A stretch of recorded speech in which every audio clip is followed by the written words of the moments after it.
Unfortunately, most people do not seem to realize this fact, and therefore they go blithely on their way as though nothing had changed. I'm reminded of the story told by Friedrich Nietzsche, the great atheist of the 19th century, who proclaimed the death of God. Nietzsche tells the story of a madman who in the early morning hours burst into the marketplace, lantern in hand, crying, "I seek God! I seek God!" And since many of those standing about didn't believe in God, he provoked much laughter. "Maybe God has gone on a voyage or emigrated," they laughed. And so they taunted him and mocked him. And then, writes Nietzsche, the madman turned in their midst and pierced them with his eyes. "Whither is God?" he cried. "I shall tell you. We have killed him, you and I. All of us are his murderers. But how have we done this? How were we able to drink up the sea? Who gave us the sponge to wipe away the entire horizon? What did we do when we unchained this earth from its sun? Whither is it moving now? Away from all suns? Are we not plunging continually, backward, sideward, forward, in all directions? Is there any up or down left? Are we not straying as through an infinite nothing? Do we not feel the breath of empty space has not become colder? Is not night and more night coming on all the while? Must not lanterns be lit in the morning? Do we not hear anything yet of the noise of the grave diggers who are burying God? God is dead, and we have killed him. How shall we, the murderers of all murderers, comfort ourselves? The crowd stared at the madman in silence and astonishment, and at last he smashed his lantern to the ground. "I have come too early," he said. "This tremendous event is still on its way. It has not yet reached the ears of men." You see, men did not truly comprehend what they had done in killing God. But Nietzsche predicted that someday people would realize the consequences of atheism. And this realization would usher in an age of nihilism. That is to say, the destruction of all meaning and value in life. The end of Christianity, wrote Nietzsche, means the advent of nihilism. This most gruesome of guests is standing already at the door. Our whole European culture is moving for some time now, wrote Nietzsche, with a tortured tension that is growing from decade to decade as toward a catastrophe, restlessly, violently, headlong, like a river that wants to reach its end, that no longer reflects, that is afraid to reflect. Most people still do not reflect upon the consequences of secular atheism, and therefore, like the crowd in the marketplace, go unknowingly on their way. But when we realize, as Nietzsche did, the consequences of what atheism implies, and when we stare atheism unflinchingly in the face, as Nietzsche had the courage to do, then his question presses hard upon us. How shall we, the murderers of all murderers, comfort ourselves? Well, it seems to me that confronted with this predicament, we have basically three alternatives. Number one, commit suicide. Faced with the absurdity of life, one should simply end it now. Camus considered suicide to be the only serious philosophical question. Is it worth it to go on living? And sometimes we hear of people who answer no. In the United States, the leading cause of death among teenagers today is suicide.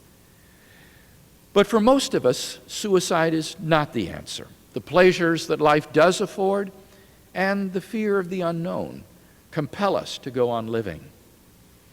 The second alternative is to face the absurdity of life and to live bravely. Atheist philosopher Bertrand Russell said, for example, that only upon the firm foundation of unyielding despair can the soul's habitation be henceforth safely built. Camus said that we should simply recognize the absurdity of life and then live in love for one another. But the problem with this alternative is that it is impossible to live consistently and happily within the framework of such a worldview. Man cannot live as though life had no meaning, value, and purpose. And so what people subconsciously do is to assume that their lives have meaning, value, and purpose, even though they have no right to, since modern man does not believe in God. And what I'd like to do is to look again at each of those three areas in which we saw that life is absurd without God, and to show how modern man fails to live consistently and happily within this worldview. First, the area of meaning. We saw that without God, life is ultimately meaningless. And yet philosophers continue to live as though life does have meaning. For example, Jean-Paul Sartre argued that one may create meaning for his life by freely choosing some course of action. Sartre himself chose Marxism. Now, this program is utterly inconsistent.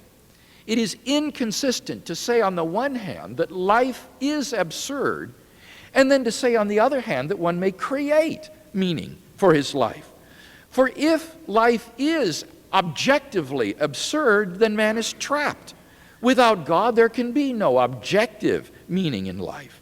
Sartre's program is actually an exercise in self-delusion, for the universe doesn't really acquire a meaning just because I happen to give it one. And I think this is obvious. For suppose you give the universe one meaning and I give it another. Who's right? Well, I think the obvious answer is neither one. For the universe in and of itself remains intrinsically meaningless, regardless of how we happen to regard it.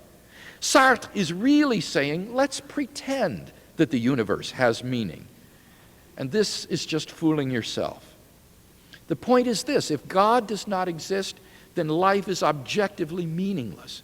But mankind cannot live consistently and happily as though life were meaningless. And so in order to be happy, he invents certain purposes and projects for life, and he pretends that these invest his life with meaning. But this is, of course, entirely inconsistent. For without God, man and the universe are ultimately without significance. Turn next to the problem of value. This is where the most blatant inconsistencies occur. First of all, atheistic humanists are totally inconsistent in holding to the values of human love and brotherhood. Camus has been rightly criticized for inconsistently holding to the absurdity of life on the one hand and to the ethics of human love and brotherhood on the other. The two are logically incompatible. As one philosopher has written, it is impossible to generate an ethic of brotherly love out of a philosophy of nihilism. Bertrand Russell, too, was inconsistent.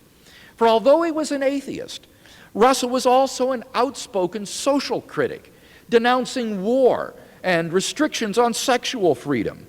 Russell admitted that he could not live as though moral values were simply the subjective expressions of personal taste, and that he therefore found his own views, and I quote, incredible. I do not know the solution, he confessed. The point is that if there is no God, then absolute right and wrong do not exist. As Dostoevsky said, all things are permitted. But Dostoevsky also showed that man cannot live this way. He shows this, for example, in his novel Crime and Punishment, in which a young atheist brutally murders an old woman, though he knows that on his presuppositions he should not feel guilty. Nevertheless, he is consumed with guilt until he finally confesses his crime and gives his life to God. In his masterpiece, The Brothers Karamazov, Dostoevsky tells of how a man murders his father because his brother, Ivan, had told him that God does not exist, and therefore there are no moral absolutes. The man tells Ivan that it was really Ivan himself who murdered their father, since it was Ivan who said that moral absolutes are illusory. Unable to live with the logical consequences of his own system, Ivan suffers a mental collapse.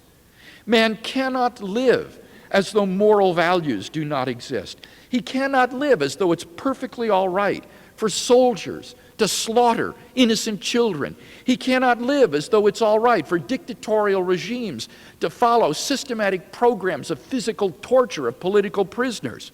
He cannot live as though it's perfectly all right for dictators like Pol Pot or Slobodan Milosevic to ruthlessly commit ethnic cleansing and genocide against their own people. Everything in him cries out to say that these acts are wrong, really wrong. But if God does not exist, he cannot. And therefore, he makes a leap of faith and affirms values anyway. And when he does so, he reveals the inadequacy of a world without God. The horror of an atheistic universe was brought home to me powerfully a few years ago through a BBC television documentary called The Gathering. It featured interviews with survivors of the Holocaust